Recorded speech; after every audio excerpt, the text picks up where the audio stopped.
बिस्मिल्लाहिर्रहमानिर्रहीम। शुरू अल्लाह के नाम से जो बड़ा मेहरबान और रहम फरमाने वाला है। दोस्तों, इस कायनात में बहुत से ऐसे बादशाह गुजरे जिन्होंने अल्लाह की वहदानियत का इनकार किया और अल्लाह के इस निज़ाम को बदलने की कोशिश की। ऐसे ही जालिम और सरकश बादशाहों में से एक नमरूद भी था। नमरूद को अल्लाह ने अपनी रहमत से पूरी दुनिया की बादशाहत दी थी, मगर उसने खुदा होने का झूठा दावा कर रखा था। ये इस कदर सरकश था कि अपनी खुदाई के ज़ोम में इस दुनिया के खालिक व मालिक अल्लाह ही से जंग के लिए तैयार हो गया। दोस्तों, आज की इस वीडियो में हम आपको ये बताएंगे कि खुदाई का दावेदार सरकश बादशाह नमरूद कौन था और किस तरह अल्लाह तबारक व तआला ने अपनी एक हकीर सी मखलूक के ज़रिए रोए ज़मीन से उसका खात्मा किया और रहती दुनिया तक के लिए उसे इबरत का निशान बना दिया। प्यारे दोस्तों, ये वो वाक़या है जो रहती दुनिया तक के लिए इबरत का निशान है और अल्लाह की बड़ाई और किबरियाई को बयान करता है।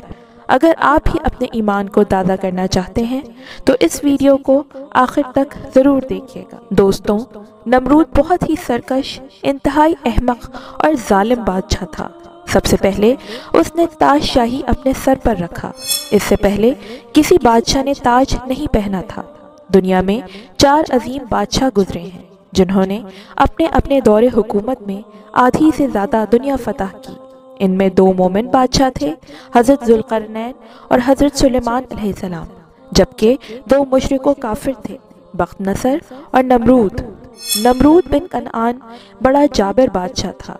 रवायात में बयान किया जाता है कि उसने 400 साल दुनिया में हुकूमत की। ये बड़ा ही जालिम और वहशी बादशाह था। उसके दौर में बुत परस्ती आम थी। ये लोगों से ज़बरदस्ती अपनी परस्तिश कराता था।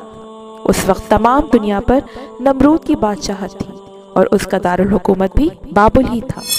नमरूद ने एक रात ये ख्वाब देखा कि एक सितारा निकला है और उसकी रोशनी में चाँद, सूरज वगैरह सारे सितारे बेनूर होकर रह गए हैं।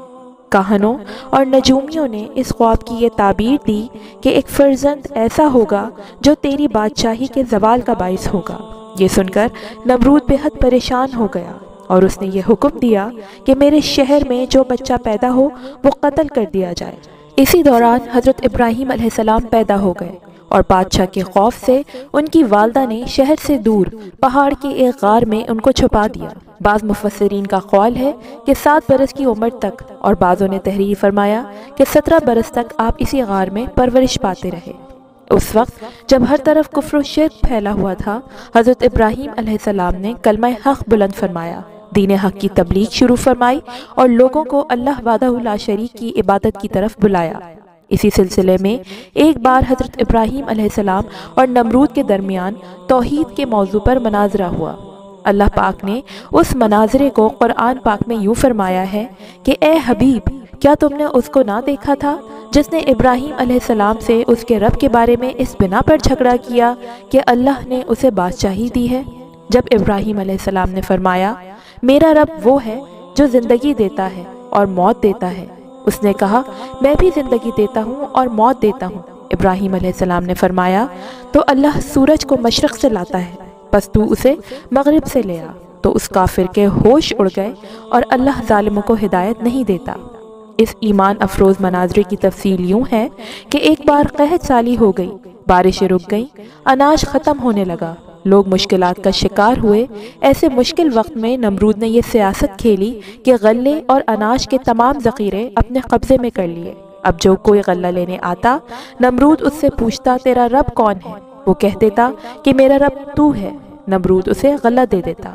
इसी दौरान हज़रत इब्राहीम अलैहिस्सलाम भी नमरूद के दरबार में तशरीफ़ लाए। जब नमरूद ने पूछा कि ए इब्राहीम, आपका रब कौन है? उस पर हज़रत इब्राहीम अलैहिस्सलाम ने फरमाया कि मेरा रब वो है जो ज़िंदगी देता है और मौत देता है। मेरा रब ऐसा कुदरतों वाला है कि वो बेजान में ज़िंदगी पैदा फरमाता है, जानदार को मौत देता है, एक बेजान से जीता जागता अक्लमंद इंसान बनाता है, फिर जब चाहता है उस जानदार इंसान को मौत के घाट उतारता है। मेरा रब बाइख्तियार है और कुदरत वाला है। हज़रत इब्राहीम अलैहिस्सलाम की दलील बिल्कुल वाज़े, मुकम्मल और आसानी से समझ आने वाली थी और उसका जवाब देना नमरूद के बस की बात नहीं थी। البتہ نمرود ایک بادشاہ تھا اور حضرت ابراہیم علیہ السلام کی دلیل کا جواب نہ دے سکنا نمرود کے لیے سخت ذلت کا سبب تھا۔ لہٰذا اس بے وقوف نے اپنی جھوٹی عزت بچانے کے لیے نہایت احمقانہ جواب دیا اور بولا، میں بھی زندگی دیتا ہوں اور موت دیتا ہوں، یعنی اے ابراہیم، آپ کے کہنے کے مطابق اگر رب وہ ہوتا ہے جو زندگی اور موت دیتا ہے تو یہ کام میں بھی کر لیتا ہوں۔ اپنے اس دعوے کو سچ ثابت کرنے کے لیے 2 قیدی بلائے، ان میں سے ایک کو قتل کر دیا اور دوسرے کو رہا کر دیا اور کہا، دیکھو جسے میں نے چھوڑا اسے میں نے زندگی دی اور جسے قتل کیا اسے میں نے موت دے دی۔ حضرت ابراہیم علیہ السلام نے اپنی اسی دلیل کو ایک دوسرے انداز میں بیان فرمایا اور کہا کہ اللہ سورج کو مشرق سے لاتا ہے، پس تو اسے مغرب سے لے آ، یعنی اے نمرود، بے جان جسم میں جان پیدا کرنا تو تیرے بس کی بات نہیں ہے۔ اے رب ہونے کے جھوٹے دعوے دار، تو اس سے آسان کام ہی کر کے دکھا دے۔ بس یہ سننا تھا کہ نمرود کے ہوش اڑ گئے اور وہ ہکا بکا رہ گیا۔ اس نادان اور بدبخت سے کچھ اور تو نہ بن سکا، ہٹ دھرمی کرتے ہوئے بولا، ابراہیم جاؤ، میرے پاس تمہارے لیے غلہ نہیں ہے، اس رب سے مانگو جس کی عبادت کرتے ہو۔ نمرود کے دور میں کوئی خدا کو ماننے کے لیے تیار ہی نہ تھا، بس حضرت ابراہیم علیہ السلام ہی تھے جو ایک خدا کو مانتے تھے۔ وہ لوگوں کو بتوں کی پوجا کرنے سے منع کرتے تھے، مگر کوئی ان کی بات ماننے کو تیار ہی نہ تھا۔ ایک دن ایسا ہوا کہ حضرت ابراہیم علیہ السلام ایک کلہاڑا لے کر ان کے سب سے بڑے بت خانے میں داخل ہو گئے۔ ان میں سے اکثر ان کے باپ آزر کے ہاتھوں سے تراشے ہوئے تھے۔ حضرت ابراہیم علیہ السلام نے تمام بتوں کو توڑ ڈالا اور آخر میں کلہاڑے کو بڑے بت کے کاندھے پر لٹکا کر اپنے گھر آ گئے۔ شام کو جب قوم میلے سے واپس آئی تو بت خانے میں تباہی کا منظر ان کا منتظر تھا۔ قرآن کریم نے اس حوالے سے فرمایا ہے کہ اور وہ کہنے لگے کہ ہمارے معبودوں کے ساتھ یہ سلوک کس نے کیا؟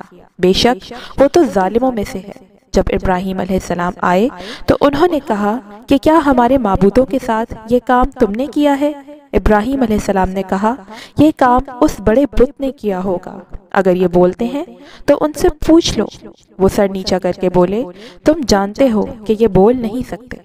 بتوں کو توڑنے کا عمل نمرود سمیت پوری قوم کے لیے ناقابل معافی جرم تھا، لہذا فیصلہ کیا گیا کہ حضرت ابراہیم علیہ السلام کو آگ میں ڈال دیا جائے تاکہ آئندہ کسی کو بتوں کی بے حرمتی کی ہمت نہ ہو۔ چنانچہ پوری قوم لکڑیاں جمع کرنے کے عمل میں مصروف ہو گئی۔ تاریخی روایات میں ہے کہ شہر کے لوگ کئی ماہ تک میدان میں لکڑیاں جمع کرتے رہے۔ لکڑیاں جمع کرنے کے بعد 7 دن اور رات پوری قوم اس میں آگ لگا کر اسے بھڑکاتی رہی، یہاں تک کہ اس کے شعلے فضا میں آسمان تک اس قدر بلند ہو گئے کہ اگر کوئی پرندہ اس پر سے گزرے تو جل جائے۔ آگ اپنے غیظ و غضب کے ساتھ بھڑک رہی تھی۔ ابلیس کے مکروہ چہرے پر شیطانی مسکراہٹ تھی، وہ بھیس بدل کر اس پورے عمل کی نگرانی کر رہا تھا۔ ارشاد باری تعالیٰ ہے، اور ہم نے حکم دیا کہ اے آگ ٹھنڈی پڑ جا اور ابراہیم علیہ السلام کے لیے سلامتی والی بن جا۔ علماء فرماتے ہیں کہ اگر اللہ تعالیٰ ٹھنڈی کے ساتھ سلامتی والی نہ کہتا تو اس آگ کی ٹھنڈک حضرت ابراہیم علیہ السلام کے لیے ناقابل برداشت ہوتی۔ بہرحال یہ ایک بڑا معجزہ ہے جو آسمان سے باتیں کرتی ہوئی دہکتی بڑھکتی آگ کے گل و گلزار بن جانے کی صورت میں حضرت ابراہیم علیہ السلام کے لیے اللہ کی مشیت سے ظاہر ہوا، اور اس طرح اللہ نے اپنے نبی کو مشرکین کے شیطانی سازشوں سے محفوظ فرمایا۔ حضرت ابراہیم علیہ السلام نے کئی بار نمرود کو دین حق قبول کرنے کی دعوت دی تھی۔ نمرود حضرت ابراہیم علیہ السلام کے اس عمل سے تنگ آ چکا تھا۔ اس کی یہ سرکشی اس حد تک بڑھ گئی کہ وہ خالق حقیقی سے ہی جنگ کے لیے تیار ہو گیا۔ تو یوں اللہ نے نمرود کے لشکروں پر مچھروں کا عذاب بھیج دیا۔ مچھر اتنے زیادہ آئے کہ ان سے سورج چھپ گیا۔ ان مچھروں نے نمرودی لشکروں کے خون چوس لیے۔ نمرود کے علاوہ باقی سب کی ہڈیاں ہی ہڈیاں باقی رہ گئیں۔ نمرود اس عذاب الہی کو دیکھتا مگر کچھ نہ کر سکتا تھا۔ پھر ایک مچھر نمرود کی ناک کے ذریعے دماغ میں گھس گیا اور 400 سال تک اس کا مغز کاٹتا رہا۔ جب اوپر سے دھمک پہنچتی تو وہ مچھر کاٹنا چھوڑ دیتا ورنہ کاٹتا رہتا۔ چنانچہ دن رات اس کے سر پر جوتے اور تھپڑ پڑتے رہے۔ اب اس کے دربار کا یہ ادب تھا کہ جو آئے نمرود کے سر پر جوتے مارے۔ اس عذاب سے پہلے 400 سال نمرود نے بہت آرام سے سلطنت کی اور 400 سال جوتوں سے پٹتا رہا۔ آخرکار سخت ذلت کے ساتھ واصل جہنم ہوا۔ اس کی عمر 800 سال سے کچھ زیادہ ہوئی۔